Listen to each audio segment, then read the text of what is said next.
এটা নাপা ভ্যালির একটা ভাইনইয়ার্ড। আর এগুলো আঙ্গুর, যেগুলো একদম জাস্ট ছোট, সবে কুড়ি ফুটেছে। এটার ফসল হয় অ্যারাউন্ড অগস্ট সেপ্টেম্বর নাগাদ।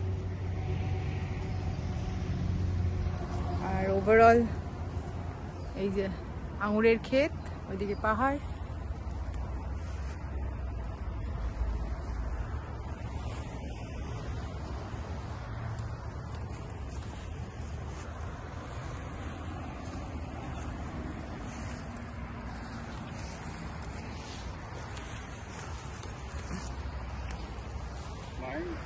Video na.